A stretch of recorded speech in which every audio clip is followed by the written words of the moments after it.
State regulators get an earful from protesters demanding action against the utility, and tonight a breakup could be on the table. KPIX 5 political reporter Melissa Caen was at the hearing. She's live at the PUC for us tonight. Melissa?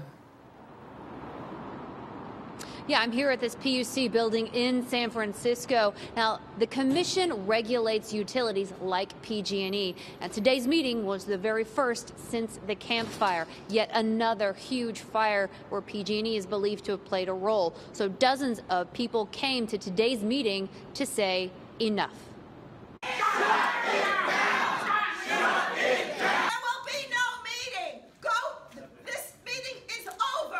And it was over for about 10 minutes. And Jackie Barshak says that's a start. We shut down the meeting. There were over 30 people who spoke in public comment. And they had a lot to say. This is the second straight year that we've had to choke on the carbonized remains of our neighbors.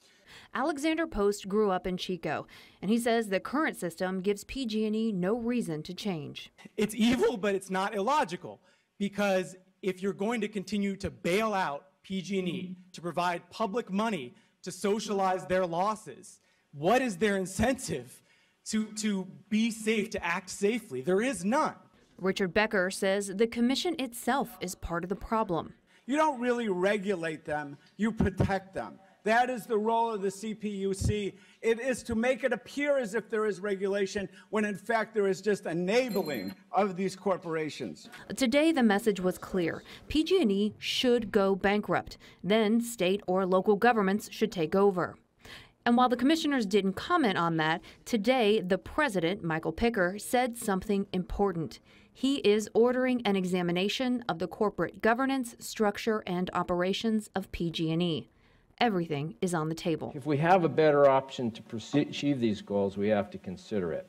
So the commission could consider breaking up the utility or restructuring it. But that takes time. And for people at the meeting today, patience is gone. It burned up in all the fire. We will be back to take over the PUC meeting if they continue to press for bailing out PG&E. So things do move very slowly here at the PUC, and I'll give you just an example.